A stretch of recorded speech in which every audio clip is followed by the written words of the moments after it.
your home is worth? Let Onward Chattanooga Homes do our free home assessment. We'll walk your property. We'll even give you advice to help sell your home, even if you do not list with us. Onward sells Chattanooga Homes. Oh, we're going to have a good conversation now because Kelly Flemings is here with the Soddy Daisy Community Library. And as we went on camera, he quickly said, "Oh my gosh, this book is so much fun." It is. Good it to is see a fantastic. Great to see you too. So Thank you for having me. I have been in a reading mode lately. I kind of go through phases, maybe other people do.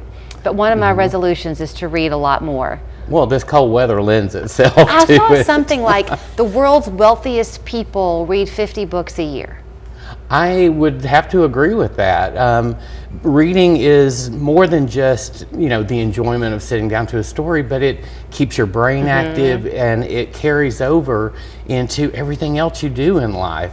By keeping those little gray cells running, Right. it really keeps you on top of your game. I would totally agree. So the most recent book I've read was Stephen King, Bag of Bones. Oh, I haven't read that one.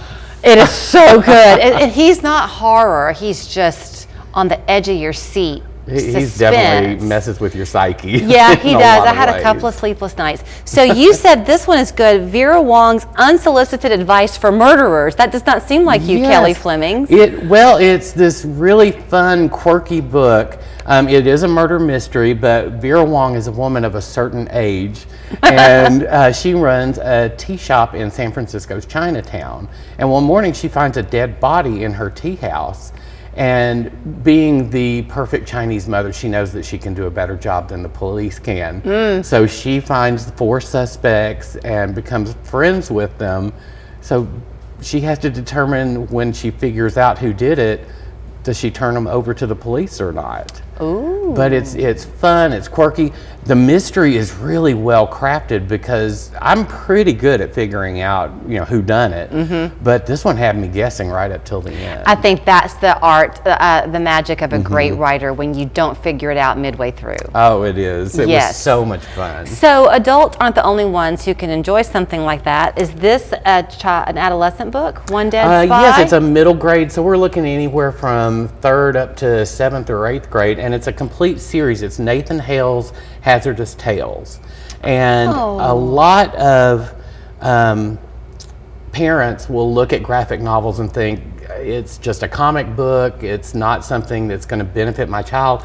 But this series actually takes pieces of history, creates an actual graphic novel. They do their homework, it's all accurate. Oh wow, let me hold it. And the kids absolutely eat it up. It covers everything from the Revolutionary War up through the Cold War in different books. This reads almost like Diary of a Wimpy Kid or something. It does. So it's a wonderful way to get some history along with a lot of fun with the storyline. Isn't it interesting how our brains have changed? I know when I was in the 5th grade, I think, 4th grade, we read a book called Johnny Tremaine. Do you know that one? I Johnny remember that Tremaine. one. That's a classic. That's a classic about the Revolutionary War. But today, kids' brains are a little bit more short, get to the point quickly. The wiring seems The to wiring have is changed. different. But the great thing is authors and the book industry are adapting to that change and making sure that kids are still learning in a way that they will absorb it. And they do absorb it, so don't Exactly. discount this book. Oh, definitely. Now you've got the mystery part of it kind of continuing on because last year y'all did the event, you're doing it again this year. Yes, we sure are. Minerva's Masquerade. Minerva's Masquerade. It's our fundraising gala. It's an annual event, and we were so grateful to have you as one of our guest speakers last year. It was fun. It's a wonderful evening of amazing food.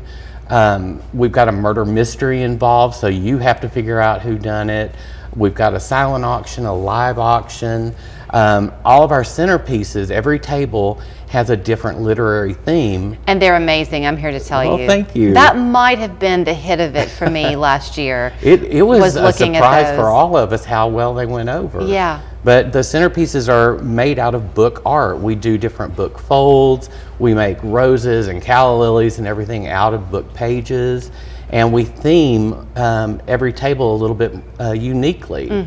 So you're doing it this year where? We're going to be at Bessie Smith Cultural Center. We're so excited to be a part of the legacy of that wonderful institution, and to share our love of literacy, because they're all about community, about education, involvement. They're always hosting wonderful educational events, and of course the Cultural Center is absolutely amazing. You're right.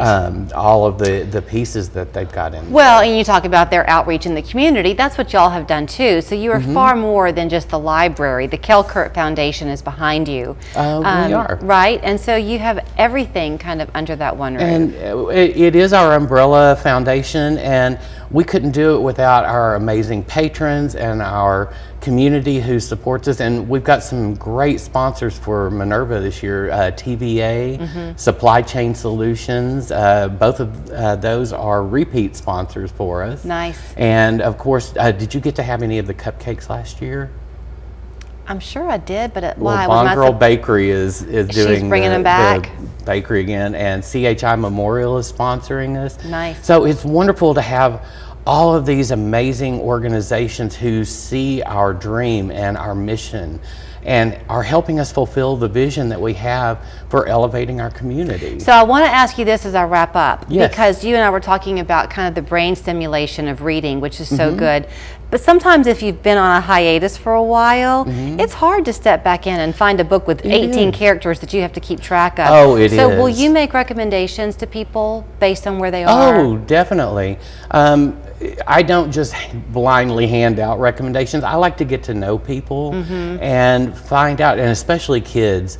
There can be some real challenges out there, but when you get to know a person, not just their reading habits, but find out hobbies and things, you can like line them up with the perfect book to start sliding them back up into that reading scale. Well, I'll tell you what, after Minerva's gone, it's said and done, and if you want to have a weekend read, get Bag of Bones. It's some kind of good. I'll give you my copy. Okay, awesome. Okay, Thank you. here's where you can find the Soddy Daisy Community Library on Dayton Pike up there, kelkurtfoundation.org. And if they go on the website, can they get their tickets You to can Minerva's? get your tickets there. All right. Good to see you. Great to see you. Your child